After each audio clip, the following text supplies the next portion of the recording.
Are you the man who is going to tear down our house? Because me and my mummy have nowhere else to go. Where is your mother? She is inside. But I opened the door. Mr. Ryu, You have received all the documents. You know why I am here. I have read every single one. My answer has not changed. Every family on this street has gone. You are the last one. Then I will be the last one standing. Please, don't throw us out. If you throw us out, my daughter and I will have nowhere to go. No family in this city. No safety net. Nowhere. Are you the man who's going to tear down our house? The little girl said it the way children say true things, without warning, without cruelty, without any awareness that the man she was saying it to had never once in 41 years been stopped at a door. She was 5 years old, bare feet on the doorstep, one braid perfect, one coming loose, a red dress with a white collar, eyes so direct they felt like a hand placed flat on the chest. She tilted her head. You have sad eyes. My mummy has sad eyes too. She says it means you love somebody a lot and they're not here anymore. Ryu Sungjin did not move. Behind him, like a demolition crew, 13 empty houses, a street he had purchased, cleared, and scheduled for erasure by Thursday. In front of him, one child, no shoes, no fear, and a question she already knew the answer to. She had not woken up guessing. The night before he came, Maya sat on the stairs in the dark and listened. She was not supposed to be awake. She was not supposed to be on the stairs. She was 5 years old and she understood, with the particular intelligence of children who have learned to be quiet, that the most important things happened after bedtime.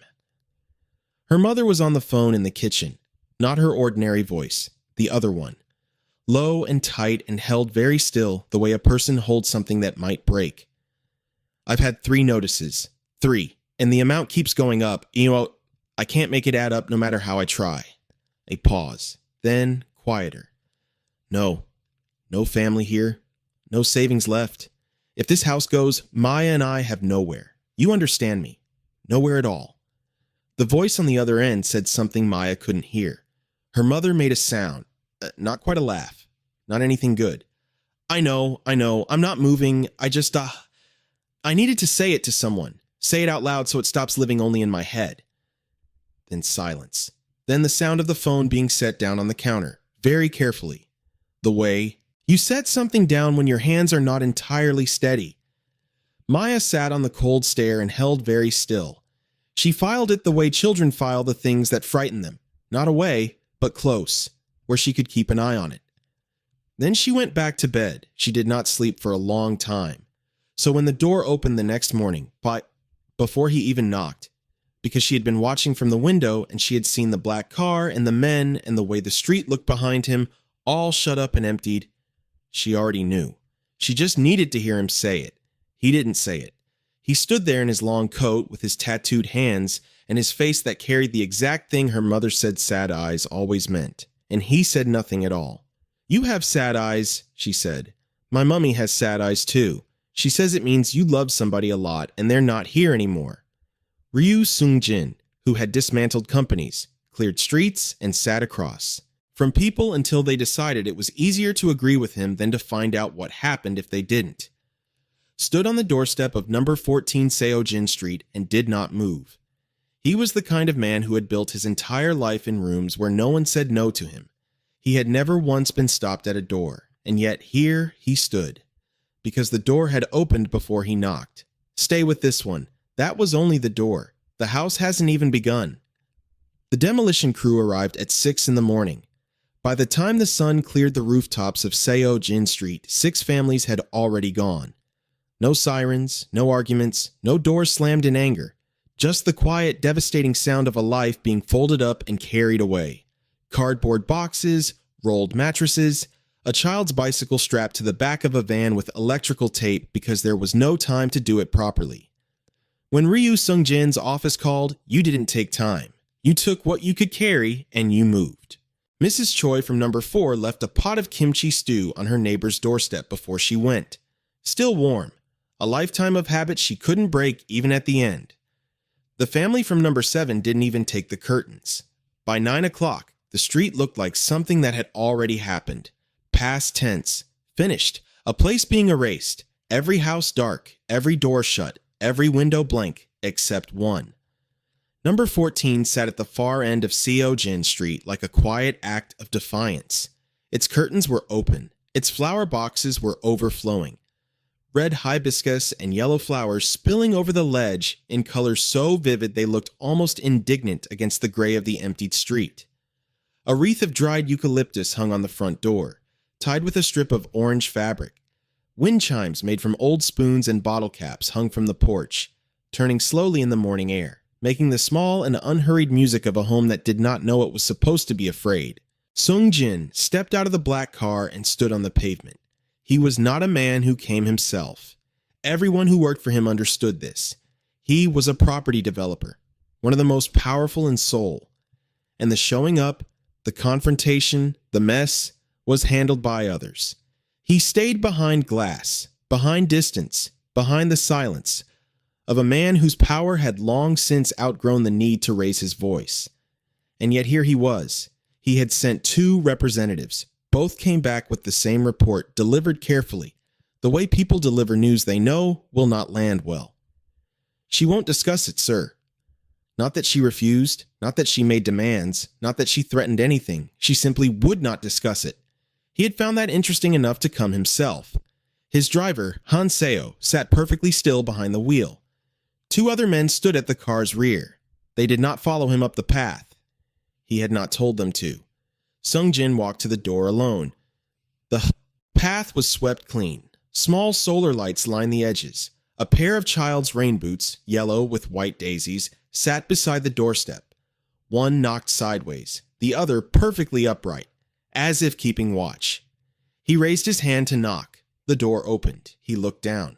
She was 5 years old, the particular age where the face holds every feeling it has ever had, without hiding any of them. She wore a red dress with a small white collar, creased from sleep. One braid immaculate, the other half undone, a coil of dark hair drifting loose beside her ear. Bare feet on the cool stone.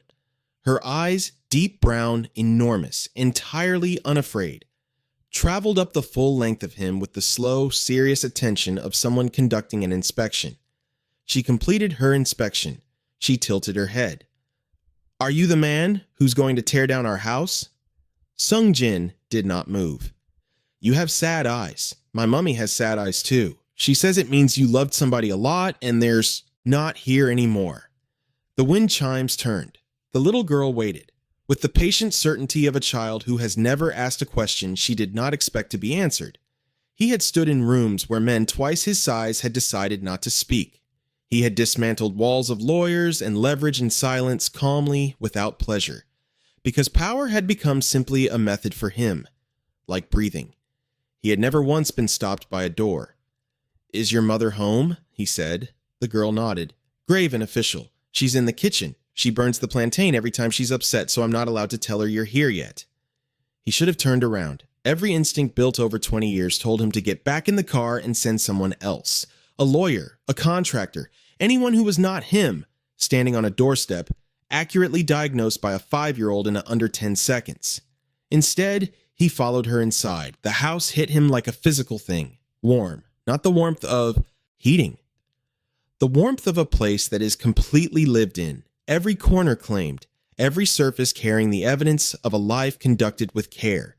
Amber gold walls, framed photographs, a woman laughing at the beach, a small girl asleep on someone's chest, a crowded market somewhere bright and warm.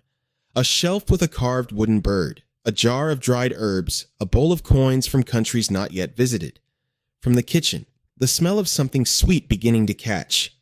And beneath it, pepper, thyme, allspice, dense and layered and certain of itself. The girl had already disappeared through the kitchen doorway. A woman's voice, low and unhurried, a Jamaican accent, rich even in ordinary speech. The kind of accent that sounds like it comes from a place that decided long ago that language should be beautiful. "Maya, baby, did you hear the door?" "Mummy, there's a man." A pause. "What kind of man?" A longer pause. He could hear the child thinking about it. "A tall, kind, with a coat, and sad eyes, and he has pictures on his hands. 3 seconds of silence. Then the woman appeared in the kitchen doorway. She was perhaps 35, tall, nearly his height, with the kind of upright posture that comes not from training, but from decision. From years of choosing to take up space in rooms that tried to make her small. Her hair was wrapped in a printed cloth, orange and white. She wore a simple dark dress and a well-used apron. Flour on one forearm, a wooden spoon in her other hand, loosely held, almost forgotten. Her eyes were, as her daughter had said, sad. Not wet, not broken. Sad the way a face looks when something was loved and is no longer here. A grief carried long enough to become simply the way the face rests. She looked at him in a way almost no one ever had. Not with fear, not with deference, not with the calculating readiness of someone working out what he wanted so they could give it to him before things went another way. She looked at him like a woman who had already made every decision she intended to make today, and he was simply the next thing on the list. "Mr. Ryu," she said, not a question, not a welcome. "Miss Campbell, Kezia Campbell, you can come into the kitchen if you want to talk. The plantain is about to actually burn, and I'm not wasting it because of anybody." She turned and went back through the doorway. He followed her into the kitchen. It was the most alive room he had been in for years. Every surface in use. Pots on the stove, a dough resting under a damp cloth, jars of spice on a hand-built shelf, labels facing out, written in a round and deliberate hand. Children's drawings taped to the fridge, figures with round heads and stick arms, all smiling, all surrounded by flowers. One labeled in careful capitals, "Our House." Maya sat at the kitchen table with orange juice and a coloring book, watching with the calm interest of a child who already understands the situation, better than the adults do.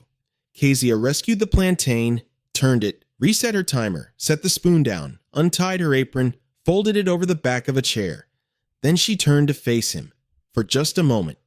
One moment she did not know he was watching her in the X spot, and then her hand went to the edge of the counter, steadying herself, the way a person does when they are choosing, very deliberately, not to show how much something costs. Then her hand came away, and she was composed again, entirely. "Sit down if you want. I'm not going to offer you anything. You didn't come here for hospitality, and I didn't come here for pretending." Sung Jin looked at the kitchen chairs. He sat. He looked at the drawing on the fridge. "Our House." A child's careful capitals, claiming a place that a man with a demolition crew was trying to take. "You know why I'm here," he said.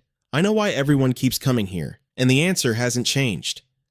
Every other resident on this street has accepted the terms. Then they made their choice. This is mine. The compensation package, Mr. Ryu." Her voice was quiet. It didn't rise. It didn't need to. "I'm not interested in the compensation package, not the alternative property, not the timeline or the development plan or any of the documents posted through my door these past 3 weeks. I have read all of them. My answer is no, and it will stay no." She stopped. One breath, just one. Where the composure slipped into something true. "I have a 5-year-old daughter. This is not an investment to me. This is not a negotiating position. If this house comes down, we have nowhere to go. No family in this city, no safety net, nowhere." She straightened, composed again, as if she'd allowed herself exactly that much and no more. "That is why my answer is no, and that is why it will stay no." He studied her. He had expected resistance, financial resistance, legal positioning, someone holding out for more money. There was always a number. Every person he had ever sat across from had a number somewhere behind their eyes, and his particular skill, what perhaps his only real skill, was finding it. This woman's eyes had no number in them. They had something else entirely. Something quiet, uninvited, not yet named, that he pushed down the way he pushed everything inconvenient. But it was there. "How long have you lived here?" he said. 6 years. "You bought it alone?" A small pause. "The kind that covers something." "Yes, alone." "The previous owner," he said, "tell me about the woman who sold you this house." Kezia sat down across from him. The room deepened, as if they had moved from a surface to something underneath. "She was old. Late 70s, maybe more. Korean. She'd lived here alone for a long time, decades, the neighbor said. Sung Jin's hands were folded on the table. The tattoos ran up from his knuckles. Dark ink, complex and dense, a crane mid-flight across the back of one hand, wings spread wide, dark waves across the other, cresting without breaking. Maya, without looking up from her coloring book, reached out and touched the crane with one small finger. I like that bird, she said. He looked down at her finger on his hand. He did not pull away. It's a crane, he said. Does it have a name? No. Maya considered this seriously. I think it should. Birds get lonely. Something behind Kezia's eyes moved. The woman's name, Sungjin said. His voice had changed, not dramatically, but the way a room changes when someone opens a window. The woman who sold you the house, do you remember it? Ryu? Kezia said quietly. Her name was Ryu Soon-hee. He didn't move. Not a muscle, not a breath. Completely still when mofo skiing. The way a person goes still when something strikes the deepest part of them, and the body's first response is simply to stop. Kezia watched him. She told me she had a son, that she hadn't seen him in a very long time, that she hoped he was well. The kitchen was quiet, except for Maya's crayon on paper. She was moving to a care facility. She wanted the house to go to someone who needed it, someone who would actually live in it. How did she know you needed it? She didn't, but I think she could tell. Kezia's jaw tightened slightly. I was 30. I had a 4-month-old baby. I was viewing the property alone at 7 in the evening because I worked during the day. I think she could tell quite a lot from that. Sungjin looked at his hands, at the ink across his knuckles, a record of oaths taken, of belonging purchased at a price. He had been paying ever since. She sold it below market value, he said, not a question. Considerably, Kezia said. I asked her why. She said some houses know who they're waiting for. Something broke inside Sungjin Ryu, not loudly, not visibly. The way ice cracks underwater. Invisible, structural, all the way through without a sound. He had sent people to this address 3 times. Read the file. Seen the name of the previous owner and not recognized it. Nakala Finines or perhaps had not allowed himself to. The name Ryu was not uncommon. The file was one of 14, and he had trained himself over 20 years not to look for her anywhere. He had decided at 21 that she had made her choice and he had made his. He had been wrong about which one of them was running. Mr. Ryu. He looked up. Kezia was watching him. Not with sympathy, something more careful. The look of a woman who has learned to extend something human toward people without making herself vulnerable in the process. I don't know what she was to you. That's your business. But I know what she was to me. She gave me a door that belonged to me, the first one I'd ever had, and I'm not going anywhere. He held her gaze. This is not negotiable, he said. But even as he said it, he heard how hollow it was, not a directive, the last line of a script he no longer believed in. Then, we have nothing to talk about, Kezia said calmly. Mummy, said Maya, without looking up. He hasn't finished his visit. They both looked at her. He hasn't found what he came for yet. You can tell. He keeps looking at things. Maya looked up at him with her direct and fearless gaze. Do you want to see the rest of the house? I know where everything is. He should have left. Instead, he followed a 5-year-old girl through the house on Seojin Street, while her mother walked 3 paces behind, arms folded, watching him the way a hawk watches something it hasn't decided about yet. Maya narrated everything. The sitting room. This is where we watch films on Fridays. Mummy makes popcorn with coconut oil. I'm not allowed to choose the film anymore because I kept picking the same one. The hallway shelf. These are our important things. That bird Mummy bought when she was young. That jar has rosemary from our garden. Those coins are from countries we haven't been to yet. But we're going to go. The stairs. Careful on the 3rd one. It's wobbly. Mummy keeps forgetting to fix it. He walked through the house and felt it pressing into him through some mechanism he had no name for. The smell of it. The light through the landing window. Lit them burning in amber white in the mid-morning. The specific sound the floorboards made. The voice of a house walked through thousands of times by the same people that has learned the weight of them. He stopped on the landing. A small table against the wall. A lamp. a ceramic dish with keys and a small stone, and a framed photograph. He looked at the photograph, an old woman, Korean. Sitting in this kitchen, Idatin Street, he recognized the shelf behind her, the angle of the light. She was looking at the camera with the expression of someone who had asked not to be photographed and was trying to decide whether she minded. A wry quality to it, a reluctant warmth. He recognized the expression before he recognized the face. He had seen it every morning for the first 18 years of his life, across a kitchen table before everything went wrong. His hand went to the frame. "That's the lady who lived here before," Maya said beside him. "Mummy has her picture up because she says we should remember people who are kind to us." Kezia stood a few feet behind, watching, seeing exactly what was happening on his face, saying nothing. "Is she—" He stopped, started again. "When did she—" "She passed," Kezia said quietly. "About 2 years ago. I visited her a few times at the facility. She was peaceful. I think she had made her peace with things." His hand was still on the frame. He had made his peace with nothing. He had built a wall around the parts of himself that required peace and declared them out of bounds. He had done this so thoroughly that he had forgotten the wall was there, had come to believe the emptiness in his chest was simply the way he was built. A feature, not an absence. A 5-year-old had seen it at the door. Did she say anything in those last visits about her son? He couldn't say the word himself. He nodded instead. Kezia was quiet for a moment. She said she hoped he had found something worth stopping for. She said he was always in motion, that she never knew how to reach a person who was always in motion, that she hoped one day he would just stop somewhere and let something find him. The landing was very still. Maya had taken his hand, not for any dramatic reason, simply because she was 5 and standing next to a hand, and this was the natural thing to do. He looked down at her small fingers curled around his tattooed ones. The crane on his hand, wings spread, frozen mid-flight for 20 years, always in motion. He had chosen the crane at 20 years old because someone told him cranes were solitary. He had believed that was strength.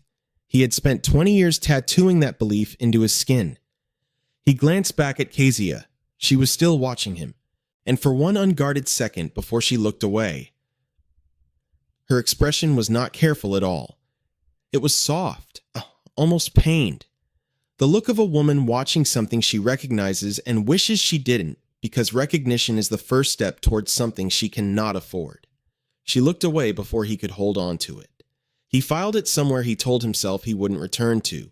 He was already returning to it. "Come on," Maya said, pulling him toward the stairs. "I'll show you the garden. We grew sunflowers. They're enormous. Mummy says they got so big because we talked to them." The garden was small and completely full, raised beds along both fences, a square of lawn worn thin from use, a washing line with a child's cardigan on it, a small wooden table with 2 mismatched chairs, and at the back was 5 sunflowers, fully 6 feet tall, their faces open and outrageous in the gray morning.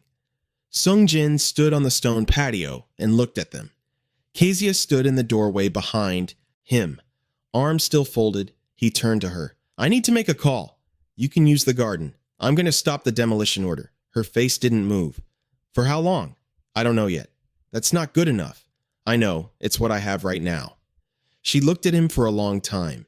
Then she unfolded her arms, a small movement, one that cost her something. "I'll make tea. Don't think it means I've changed my position." He called Hanseo.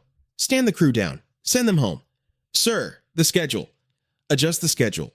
He stood in the garden of his mother's house and listened to the demolition crew load up and drive away. The rumble of engines, the beep of reversing trucks, then the city, resuming its ordinary sound as the machinery of his intentions disappeared around the corner. He didn't know what he was doing. He had not been lost since he was 19 years old. It was the most frightened he had felt in 20 years. And underneath the fear, barely, there, the faintest signal through 20 years of silence. Something that felt dangerously close to relief. Kezia brought the tea out, held out the cup. He took it. They stood in the garden and didn't speak for a while.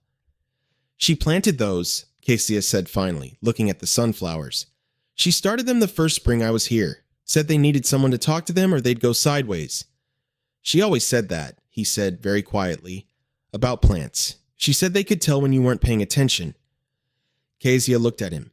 She talked about you without saying your name. I didn't know that's what she was doing until just now. She talked about someone she'd lost. Not to death, to distance, to choices. She never sounded bitter. She sounded like she was waiting for the story to finish. I left at 21, he said. She asked me not to go. I told her she had no right to ask. And then I walked out at 4 in the morning and I kept walking for 20 years. And then I kept moving. Because if you keep moving, you don't feel the distance. Kezia turned to look at him fully. You didn't know she was here, she said. I didn't want to know. That's different. The demolition order was still technically active. Both of them knew it. The suspension was temporary. Fast. A stay, not a withdrawal. The threat that had cleared this entire street had not gone away. It had simply paused. And standing in this garden, close enough that he could have reached out, he understood with perfect clarity that wanting Kezia Campbell was the one thing that would make him exactly who she had first believed him to be. The man who takes, the man who destroys, the man who does not deserve to be standing in this garden at all. He understood this completely. It did not help. Maya appeared at the back door with her coloring book and sat herself down at the small table without ceremony. Are you staying for lunch? She asked. I need to go. I have things to sort out. Okay, she said, already looking back at her book. But you can come back. He can, Mummy. The house likes him. Kezia took the empty cup from his hand. Her fingers brushed his for less than a second. Neither of them acknowledged it. Both of them felt it. What is it going to take, Mr. Ryu? I need to find out what she wanted done with it, whether there was any wish recorded. She wanted it lived in, Kezia said simply. She said she'd had enough of houses being bought and sold and emptied. She wanted this one to have a family in it for as long as possible. No strategy, no leverage, just a fact she had been given to carry and had carried faithfully. Something in Sung Jin's face completed a movement that had been happening since the moment Maya opened the door. He walked through the house one last time, through the amber hallway, past the shelf with the carved bird and the jar of rosemary and the coins from countries not yet visited, past the wobbly third stair, and out the front door.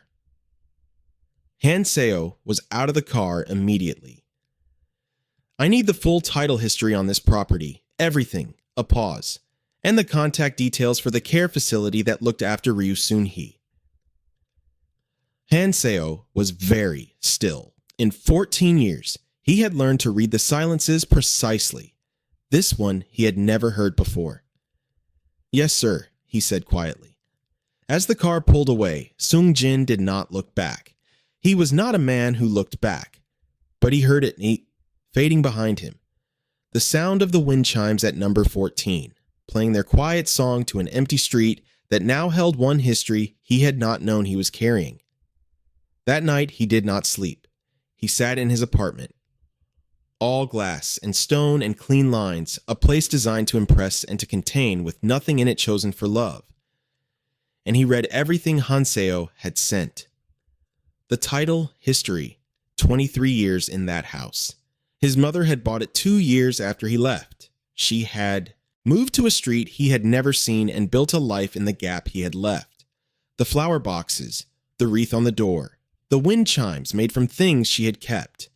She had one regular visitor at the facility, a young woman with a Jamaican accent who brought hibiscus tea and sometimes a small girl who called her Halmoni, grandmother. Maya had called her grandmother, not because anyone told her to, because she was 5 years old and had decided in her clean and efficient way that this was what the woman was. And she had been right.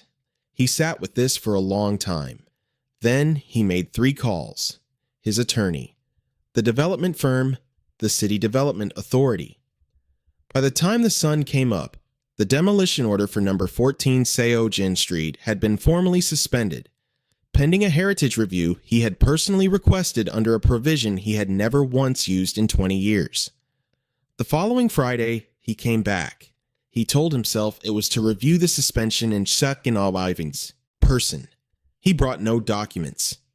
Hanseo said nothing, which was its own kind of comment. Maya opened the door before he reached the top step. "You came," she said with the satisfaction of a correct prediction. "I said I would. You didn't say it, but you meant it. I could tell."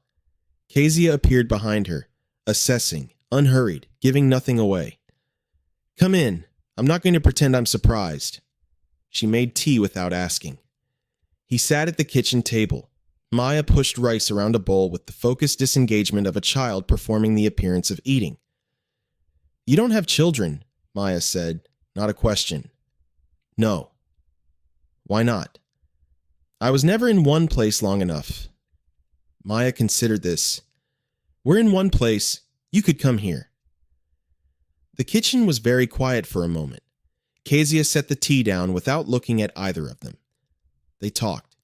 For 2 hours, the development, the legal protection process, what designation actually meant. Kezia had been to a solicitor. She knew her position. She pushed back twice. He conceded once because she was right and said so plainly. She looked startled when he said so. He noticed that. He noticed that. He noticed. He stood to leave at 3:30. Maya appeared and held out a biscuit. "For the road," she said. He ate it on the front path because it seemed rude not to. In the car, Hanseo watched him with an expression of perfect neutrality that was costing him visible effort. "Same time next week, sir?" Hanseo said when they pulled away. "Don't," Sung-jin said. "Yes, sir," said Hanseo, and said nothing more. He came back the Friday after that, and the one after that. Each visit the same on the surface. Tea, the kitchen table, Maya's running commentary on everything.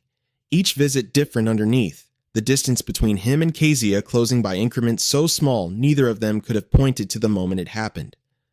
By the 4th Friday, they had both stopped, pretending there was agenda. The 5th Friday changed everything. He arrived to find Maya on the doorstep. Something was tight in her face, not her usual certainty at all. "Mummy got a letter," she said. He stepped inside. Kezia was at the kitchen table, a single sheet of paper in front of her, both hands flat on either side of it. She looked up when he walked in. Her face was composed. The composure was costing her. "The City Development Authority," she said. "They've rejected the Heritage Review. Insufficient grounds for protection." The room went still. He picked up the letter, read it, set it down. 3 months of process. His process, the protection he had personally built, dismissed in a single paragraph. Inside, Kezia was watching him with an expression he had not seen from her before. Not measuring, not careful.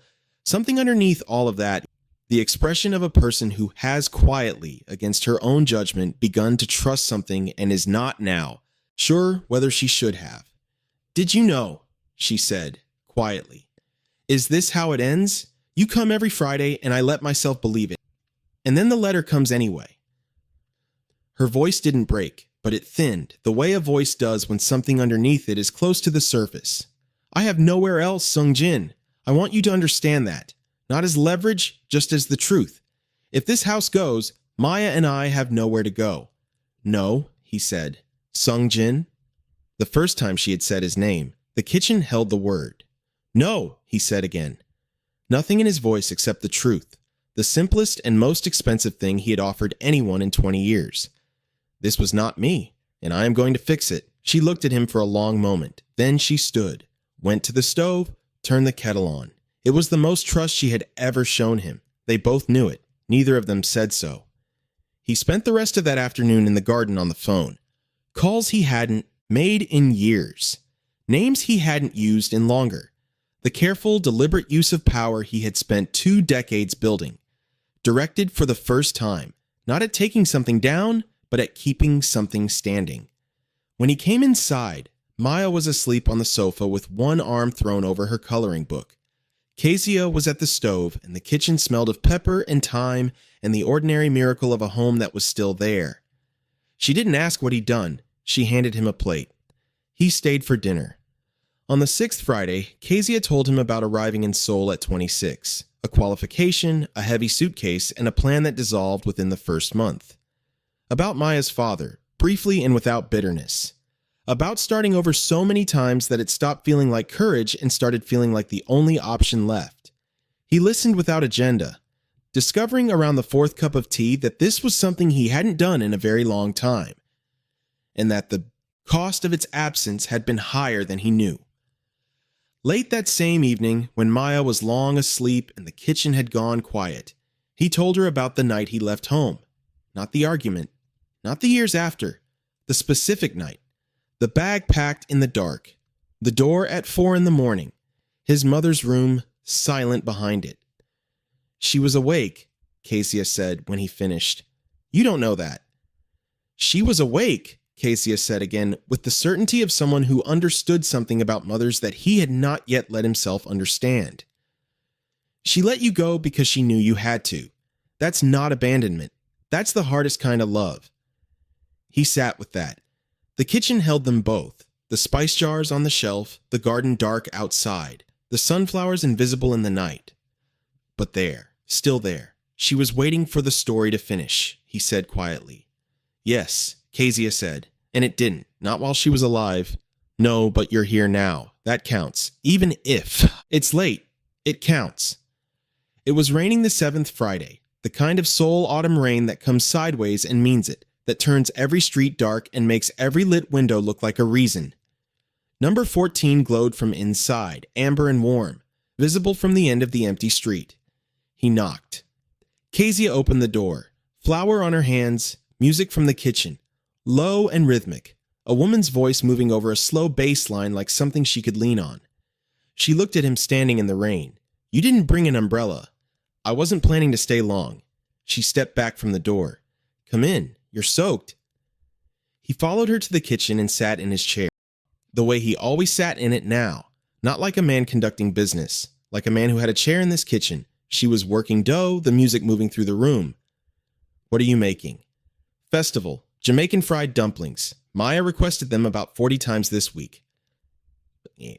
Watched her hands in the dough. The way she worked, unhurried, sure, completely at home in the motion of it. He looked away. What is the song? A small pause. Barris Hammond. My mother played him every Sunday morning. I put him on when I need something to feel like home.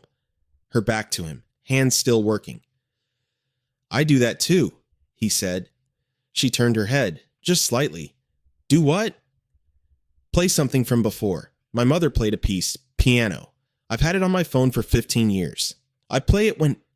He stopped. I don't even know what I play it when. I just play it. Kezia turned around. Play it, she said. What? Right now, I want to hear it. He took out his phone, found it, pressed play, piano filled the kitchen, slow and Korean and full of the sorrow of something beautiful that knows it is ending. It moved through the warm air, past the spice jars, past the drawings on the fridge, past the dough resting on the floured board. And it was the most exposed he had been in front of another person in 20 years.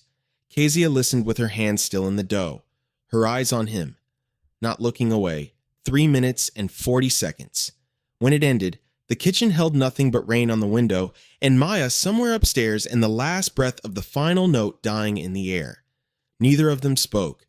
The space between them felt different from any space he had sat inside before. Not empty, full. The way a room is full before something is said, when both people know what the something is and neither has decided yet whether to say it. Kezia was the one who looked down first. Back to the dough, her hands pressing into it with a deliberateness that was its own kind of answer. A woman choosing consciously to stay on the right side of a line. She had good taste, she said softly. Yes, he said, she did. They looked at each other across the table, across the flour and the tea and the drawings and 12 years of separate. Surviving that sat between them like weather that was finally clearing. Neither of them said anything. Neither of them needed to. Upstairs, Maya's feet thundered across the floor. The moment didn't break. It simply made room, the way this house always made room for whatever needed to be held inside it. Kezia turned back to the dough.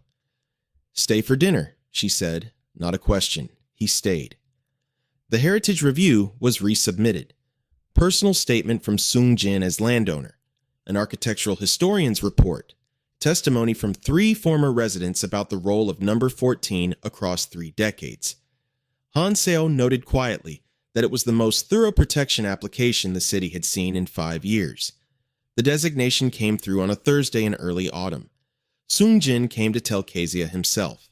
She was in the garden, kneeling in the raised bed, hands in the soil, old clothes, soil on her cheek, Maya at the small table with a biscuit and a coloring book.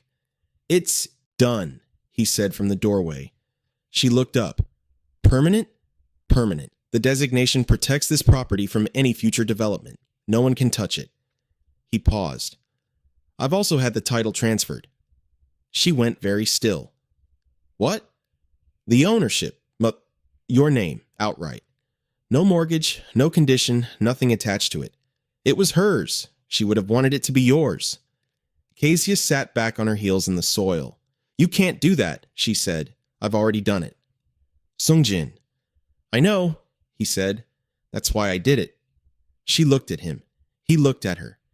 Between them, weeks of Fridays and kitchen tables and rain and piano music and 100 small moments neither of them had named. And somewhere on a shelf in the hallway, a bowl of coins from countries not yet visited, which would stay right where they were now for as long as this family wanted them there. "Mummy's going to cry," Maya said from the table without looking up. "She makes that face before she cries." "I'm not going to cry," Kezia said. "You are a bit," said Maya. Sung-jin sat down across from Maya. She looked up from her drawing and studied him. "The bird on your hand. Did you think of a name yet?" He looked down at the crane, mid-flight, wings spread, frozen in the skin of a 20-year-old who had believed that moving away from things was the same as being free. "I was thinking it might not need one, because it's not going anywhere anymore." Maya considered this with great seriousness. "That's not how names work. Things need names, so you know they're yours." He looked at her. 5 years old, bare feet, lopsided braids, the most direct person he had ever met in 41 years of living. "Then, you name it," he said. Maya's whole face lit up. She pointed immediately without hesitation. "Halmoni," she said. He could not speak. "Because," Maya said, with the simple authority of a child who has understood something no one taught her, "it was flying the whole time because it was looking for her. And now it found the house. So now it can stop." Kezia made a sound behind him that she tried to contain and did not quite manage. Sung-jin looked down at the crane on his hand. "Halmoni." The bird that flew for 20 years looking for a home it had left behind. The bird that had landed finally in a garden on Seojin Street, in the home of a woman who grew sunflowers because she talked to them, and her daughter who named things so they knew they were hers. He stayed for lunch. He stayed for a long time after that. The development project was restructured. New plans drawn for the rest of the street. Plans that took longer, cost more, and produced something he had never tried to produce in 20 years. A street designed to be lived in. Properly, permanently, by people who needed a door that belonged to them. Han Seo handled the logistics without comment. For Han Seo, that was the loudest possible form of approval. Sung-jin did not move into the street. But he came on Fridays, with nothing in his hands because it was more honest. He sat at the kitchen table and drank hibiscus tea and helped Maya with her drawings. Sometimes they talked. Sometimes they sat in the silence. That is not the absence of conversation, but the most advanced form of it. On a Friday in November, he brought something after all. A small orchid in a terracotta pot. White. Already blooming. He held it out to Kezia on the doorstep without a word. She looked at it, then at him. And for a moment, just a moment, something crossed her face that was not composure, not careful distance, something undefended and warm and entirely human. The look of a woman allowing herself, finally, to receive something without first calculating what it would cost. "My mother grew them. She had 3 on the kitchen windowsill. She said they were the most honest plants. They only bloomed when they were ready, and there was nothing you could do. To rush them." Kezia took the plant. "Do you know how to care for it?" she asked. "No," he said, "but I thought I'd learn." She looked at him. Those eyes still carrying everything they had always carried, but differently now. The way a familiar place looks different when the light shifts, the same landscape made new. Then she did something she had not done before. She reached out and touched the crane on the back of his hand. One finger, resting there for just a moment. the same way Maya had touched it the very first day, but not the same at all. Halmoni found her way home, she said quietly. So did you. She stepped back from the door. Come in then, Maya. He's here. From somewhere upstairs, a thunder of small feet, and Ryu Sung-jin, who had spent 20 years in motion, who had built his life on the belief that speed was the same as safety, who had arrived one Tuesday morning to end something, stepped inside. The door closed behind him, the wind chimes played, and the last house on Seoul Street, which had been waiting a very long time for the story to finish, settled quietly into what came next. Some children sit on cold stairs in the dark and hear things they were never meant to hear, and carry them all the way to the door, straight into the eyes of the man who came to take everything. If this story held you, share it with someone who needs to be found. And if you are new here, subscribe and stay close. We tell the stories that take their time, the ones that crack something open before they put it back together. The next one is already waiting for you.